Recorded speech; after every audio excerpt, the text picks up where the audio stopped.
नमस्कार बच्चों। आज अपन जो है सीप मैनेजमेंट के बारे में पढ़ते हैं। तो चलो स्टार्ट करते हैं। सीप मैनेजमेंट। सीप की पॉपुलेशन भारत में गोट की पॉपुलेशन से आधी है। ये पॉपुलेशन से संबंधित पॉइंट है कि सीप की पॉपुलेशन गोट की जितनी भी पॉपुलेशन है उससे हाफ होती हैं। तो ये याद रखना आपको। दक्षिण भारत में भेड़ की जो खाद होती है उसका यूज इनकम सोर्स के रूप में किया जाता है। नॉर्थ इंडिया के अंदर उसकी खाद का उपयोग इनकम सोर्स के रूप में नहीं किया जाता, लेकिन साउथ इंडिया के अंदर इसकी खाद जो है वो इनकम सोर्स के रूप में किया जाता है। मेचारी नस्ल की भेड़ से अच्छी क्वालिटी की स्किन प्राप्त होती है। तो अच्छी क्वालिटी की स्किन कौन सी नस्ल से प्राप्त होती है? मेचारी नस्ल से। भेड़ व बकरी का विश्व में 16% भाग दुग्ध उत्पादन में शामिल होता है, अर्थात विश्व के कुल 100% दुग्ध उत्पादन का 16% दुग्ध उत्पादन में योगदान जो है वो भेड़ और बकरी का है। नेक्स्ट, वूल। भेड़ का वूल के आधार पर वर्गीकरण। तो पहले है अफ्रील वूल ब्रीड कौन सी होती है? तो इसके अंदर आप देखिए हिसार डाले, नीलगिरी, कश्मीरी, मैरिनो, अविवास्त्रा, चोकला। इसके अंदर फाइनेस्ट क्वालिटी की वूल जो है वो किससे प्राप्त होती है? चोकला से। चोकला को इंडियन मैरिनो भी कहा जाता है। चोकला का दूसरा नाम क्या है? Indian Marino.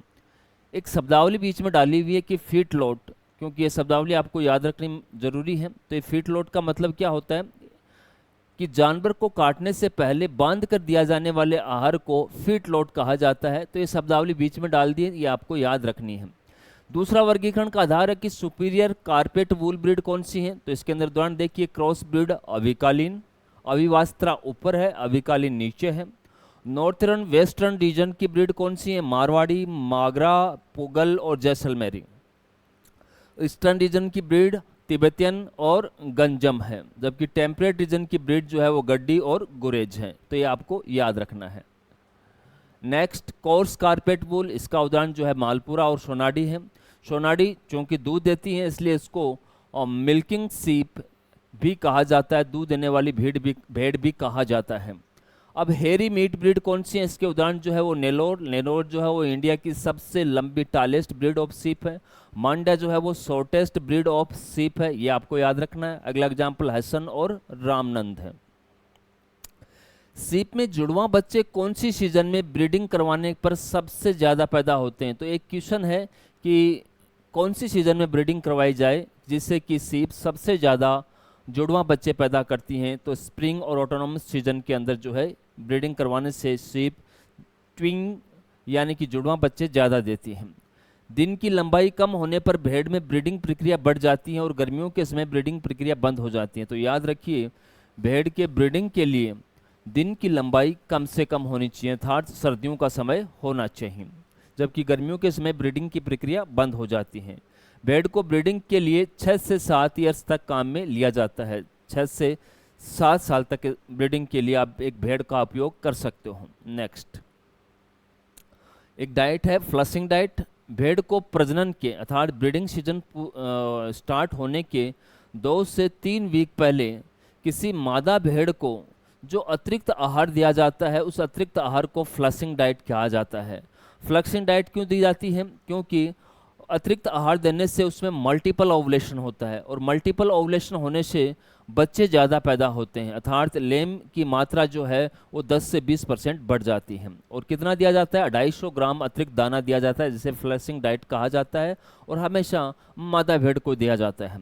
क्रचिंग क्या होता है? भेड़ में पूंछ के आसपास वाले भाग से ऊन को हटाना क्रचिंग शब्दावली बोला जाता है।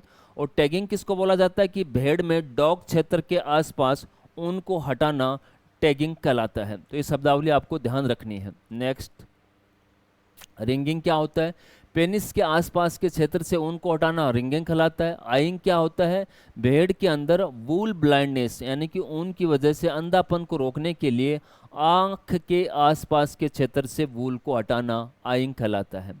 भेड़ में कैटल बफेलो की तुलना में कृत्रिम गर्भाधान करना आसान नहीं है। क्यों? क्योंकि रेम के सीमन का डाइल्यूटिंग फैक्टर बहुत कम होता है। तो डाइल्यूटिंग फैक्टर कम होने की वजह से एक इजैकुलेशन से आप ज़्यादा जानवरों मादाओं को जो है प्रेग्नेंट नहीं कर सकते। और रेम के सीमन को लंबे समय तक संरक्षित नहीं कर सकते, प्रिजर्वेशन उसका नहीं कर सकते। और रेम के सीमन जो है वो 6 से 8 घंटे के भीतर अपनी फर्टिलिटी खो देते हैं। तो इन 3 कारणों से भेड़ के अंदर कृत्रिम गर्भाधान करना आसान नहीं है। Next, synchronisation of heat. Synchronisation of heat का मतलब होता है कि जब बहुत सारी भेड़ों को एक साथ हीट में लाना सिंक्रोनाइजेशन ऑफ हीट कहलाता है। और इसका उपयोग जितने भी कमर्शियल फार्म होते हैं वो इनका उपयोग करते हैं ताकि एक साथ भेड़ें हीट में आए, एक साथ उनकी जो है प्रसव की प्रक्रिया हो। तो देखिए, भेड़ों को एक साथ हीट में लाने के लिए पेसरी, इसके लिए क्या करते हैं कि पेसरी यानी कि वेजाइना में डाल देते हैं, जो कि जानवरों को हीट में लाने से रोकता है। और पेसरी को निकालने के बाद में जानवर जो है वो एक साथ हीट में आ जाते हैं। तो इसको अपन देखते हैं, पेसरी जिसमें क्रोनालिन नामक पदार्थ होता है योनि में रख दिया जाता है, जो कि भेड़ों को ओवुलेशन रोक देते हैं। और उसे लगभग 15 से 17 दिन तक वेजाइना में रखा जाता है और बाद में पेसरी को वेजाइना से निकाल दिया जाता है, उससे जिससे सभी भेड़ एक साथ हीट में आ जाती हैं। हार्मोन भी काम में लिया जाता है, PGF2 अल्फा का यूज भी किया जाता है। प्रथम इंजेक्शन आप PGF2 अल्फा के लगाने के बाद में दूसरा PGF2 अल्फा का इंजेक्शन 8 से 11 दिन के अंतराल पर लगाया जाता है और दूसरा इंजेक्शन लगाने के 48 घंटे बाद में सभी भेड़ें जो है वो हीट में आ जाती हैं। तो सिंक्रोनाइजेशन ऑफ हीट है। भेड़ का लेम जन्म के 15 मिनट के बाद में सकलिंग स्टार्ट कर देता है, तो ये आपको ध्यान रखना है। सेकेंड लेम प्रथम लेम की तुलना में तीव्र गति से गर्भाशय से बाहर आता है, क्योंकि फर्स्ट लेम के बाद में कुछ स्पेस या रास्ता जो है बर्थ कैनाल है वो चौड़ी हो जाती है, इसलिए सेकेंड आसानी से आ जाता है।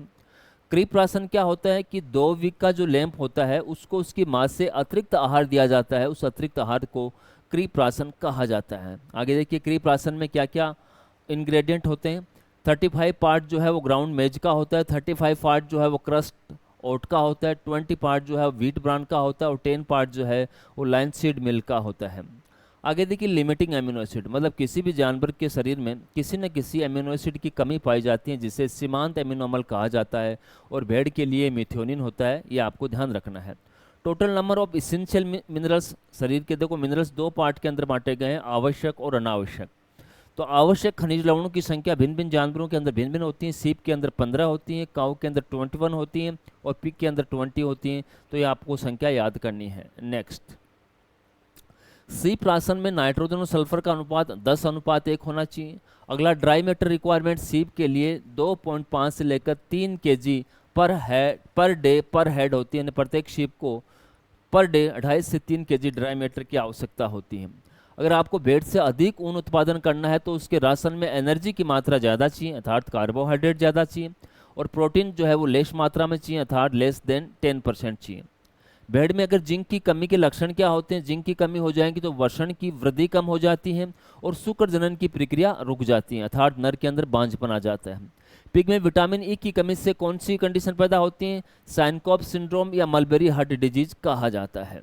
नेक्स्ट, क्लिपिंग का मतलब होता है रिमूवल ऑफ हेयर्स, बालों को काटना क्लिपिंग कहलाता है। स्टीमिंग अप क्या होता है कि गर्भावस्था के लास्ट ट्राइमेस्टर में भेड़ को अतिरिक्त आहार दिया जाता है, जिससे फायदा क्या होता है? यूनिफॉर्म लेम, कि उसके पेट के अंदर जितने भी बच्चे हैं उनकी एक समान वृद्धि हो, बर्थ वेट उनका है बढ़ जाए, ये आपको ध्यान रखना है। किसी भी प्रकार की न्यूट्रिशनल डेफिशिएंसी ईवी में नहीं मिलती है आफ्टर लैम्बिंग। प्रसव के बाद दुग्ध उत्पादन भी बढ़ता है, तो ये पॉइंट भी आपको याद रखना है। नेक्स्ट, शेयरिंग ऑफ सीप, ऊन को 2 बार काटा जाता है। कब? सर्दियां खत्म होने के बाद में, अर्थात मार्च अप्रैल में, और ब्रीडिंग सीजन से पहले जो है वूल की कटाई की जाती है, तो आपको ध्यान रखना है। Government livestock farm Hisar में भेड़ की कौन सी नस्ल पाई जाती है? तो हिसार डाली, मागरा और लोही पाई जाती हैं। ये इन्फॉर्मेशन भी आपको याद रखनी है। नेक्स्ट, कौन सी सीजन में आपको कौन सा कार्य करना है अगर आप भेड़ फार्म रखते हो? तो ध्यान रखिए, सीजन और इधर पर्पज। विंटर का सीजन हो तो सप्लीमेंटल फीडिंग आपको देनी है। बसंत का सीजन हो तो आपको मैटिंग करवानी है। समर के सीजन में जानवर जो है वो प्रेग्नेंट होता है, गेस्टेशन पीरियड होता है, और रेनिंग सीजन के अंदर जो है उसके अंदर प्रसव की प्रक्रिया होती है, अर्थात लैम्बिंग सीजन होता है। आगे ध्यान रखिए, जोरिया जो है वो कौन सी भेड़ से प्राप्त होता है? काठियावाड़ी ब्रीड से प्राप्त होता है। लोही किससे प्राप्त होता है? भाकरवाल से प्राप्त होता है। मोहेर किससे प्राप्त होता है? अंगोरा ब्रीड से प्राप्त होता है। और कैनरी कलरेशन जो है वो कौन सी भेड़ में पाया जाता है? तो नाली भेड़ से प्राप्त किया जाता है। नेक्स्ट, लैम्ब रेजिंग सिस्टम कौन कौन से हैं? अगर हॉट हाउस लैम्ब है तो इसके अंदर lamb produced out off season lamb जो है वो इसी रेजिंग सिस्टम में पाले जाते हैं। स्प्रिंग लैम्ब या first lamb crop at spring, spring के समय प्रथम लैम्ब जो है उसकी रेजिंग इसी प्रकार से की जाती है। Aged lamb last lamb of crop होता है, और ईस्टर लैम्ब होता है एट स्प्रिंग सीजन के अंदर होता है, और सबसे हल्का जो लैम्ब होता है उसका वेट 20 से 30 LBS होता है। नेक्स्ट, NGRI नेशनल गोट रिसर्च इंस्टीट्यूट जो है वो मखदूम में है, मथुरा में स्थित है। कैंप क्या होता है? सीप के हाइंड क्वार्टर से चाल्की व्हाइट लस्टर्ड लेस यानी कि पाछड़ बालों के समान पाए जाने वाले जो फाइबर होते हैं उनको अपन क्या बोलते हैं? कैम्प बोलते हैं, यानी कि पाछड़ को क्या बोलते हैं? कैम्प बोलते हैं। एक शब्दावली आती है कि लेनोलिन वुल फैट या डेग्रास क्या होता है? तो भेड़ की त्वचा से स्त्रावित मोम और ग्रीस प्रकार का पदार्थ जो ऊन के तंतुओं को आपस में चिपकाता है।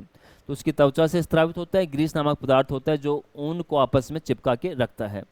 बेस्ट कारपेट और हैवीएस्ट वूल भेड़ की कौन सी नस्ल से प्राप्त की जाती है इंडिया के अंदर? तो याद रखिए मागरा से। और रिप्रोडक्टिव मैनेजमेंट सीप और गोट का दिया हुआ है। तो एज ऑफ मैटिंग दोनों में कितनी है? 24 मंथ की है। रेंज देखो तो 18 to 36 मंथ है। छोटी उम्र की ईवी में ब्रीडिंग करवाने से डिस्टोकिया ज़्यादा होता है, क्योंकि बर्थ कैनाल जो है वो पूर्णतः विकसित नहीं होती, तो डिस्टोकिया ज़्यादा होता है। छोटी उम्र में ब्रीडिंग कराने से लैम्ब की मृत्यु ज़्यादा होती है, अर्थात शिशुओं की मृत्यु ज़्यादा होती है, और जो शिशु पैदा होते हैं वो कमज़ोर पैदा होते हैं। Age of mating ram 2 year to 7 year काम लेते हैं। सीप जो है वो सीजनल पॉलिस्ट्रस होती हैं, ये आपको ध्यान रखना है। समतल क्षेत्र के अंदर ऑटोनॉम में ब्रीडिंग सीजन आता है, और पहाड़ी क्षेत्र के अंदर समर सीजन के अंदर जो है ब्रीडिंग सीजन आता है। ईवी प्रसव के बाद में कितने समय के बाद में हिट आती है? प्रसव के 2 मंथ के बाद में। ईवी का एस्टर साइकिल 17 दिन का होता है। रेंज जो कि 14 से 19 दिन का होता है। हीट पीरियड 27 घंटे का होता है। रेंज देखो तो 2 से 60 आवर्स के मध्य है। ओवुलेशन हीट खत्म होने के 12 घंटे पहले ओवुलेशन होता है, जबकि गाय और भैंस में हीट खत्म होने के बाद में ओवुलेशन होता है। तो ये डिफरेंस आपको याद रखना है। नेक्स्ट, भेड़ बकरी को प्रजनन के लिए तैयार करना है तो क्या क्या करना पड़ेगा? फ्लशिंग डाइट देनी पड़ेगी, टैगिंग करना पड़ेगा, आइंग करनी पड़ेगी, और रिंगिंग आपको करनी पड़ेगी। हीट का आप डिटेक्शन कैसे करते हो? तो हीट के लक्षणों के आधार पर, और टीजर बुल को छोड़कर। टीजर बुल जो है वो वेसेकोटोमी किया हुआ होता है, तो जो भी मादा हीट में होती हैं उसकी पहचान जो है आप टीजर रेम से कर सकते हो। Next, mating flock mating group में होती है। पेन मैटिंग के अंदर आप एक पेन के अंदर नर व मादा को रख दोगे, उसमें मैटिंग होती है, पेन मैटिंग होती है। और हैंड मैटिंग जो है वो क्रॉस ब्रीड और एक्जोटिक ब्रीड के लिए काम में ली जाती है। तो मैटिंग के 3 सिस्टम है, याद रखने हैं। नेक्स्ट, पीडी प्रेगनेंसी हीट में नहीं आता, मतलब प्रेगनेंसी का आप डायग्नोसिस कैसे करोगे? जानवर जो है वो हीट में नहीं आता, सीजेशन ऑफ हीट, हीट रुक जाती है, पहला लक्षण। एब्डोमिनल बेलोटमेंट आप कर सकते हो, तो 3rd मंथ के अंदर एब्डोमिनल बेलोटमेंट आप एब्डोमिनल पार्ट से आप उसके पेट को उठाओगे, फिर आप छोड़ोगे तो आपको फीलिंग क्या होगी कि बच्चा पेट के अंदर है, तो 3rd मंथ में किया जाता है। केमिकल टेस्ट आपको करना है तो 5 ml यूरिन लीजिए और 5 ml बेरियम क्लोराइड आपको लेना है। अगर टर्बिडिटी आती है तो पॉजिटिव है, माने कि जानवर प्रेग्नेंट है। अगर क्लियर सॉल्यूशन है, नो टर्बिडिटी है, तो नेगेटिव है। Next, care of pregnant TV आपको प्रॉपर हैंडलिंग करनी है। प्रेग्नेंट टीवी को सेपरेट हाउस में रखना है। Crutching before 7 to 10 days of lambing से आप 7 से 10 दिन पहले आप क्रचिंग कर दो। एक्स्ट्रा फीड आपको प्रेगनेंसी में देना, जिसे स्टेमिंग अप कहते हैं। प्रेग्नेंट भेड़ को 4 से 6 दिन पहले लैम्बलिंग बांड में ले जाते हैं। सिम्टम्स ऑफ लैम्बलिंग क्या होता है? बेचैन होता है, अडर के अंदर इनलार्जमेंट हो जाएगा, उसमें अपना दूध जो कोलोस्ट्रम है उसका सिक्रेशन हो जाता है, बाह्य जननांग ढीले हो जाते हैं। जब बच्चा पैदा हो जाता है उसके म्यूकोनियम को हटाने के लिए उसे कैस्टर ऑयल और पैराफिन दिया जाता है। म्यूकोनियम क्या होता है? First faecal material of newborn, ये आपको ध्यान रखना है। तो ये सारी की सारी बातें जो थी वो सीप मैनेजमेंट के बारे में थी। अगर वीडियो पसंद आया तो लाइक और शेयर करें और चैनल को सब्सक्राइब करें। धन्यवाद।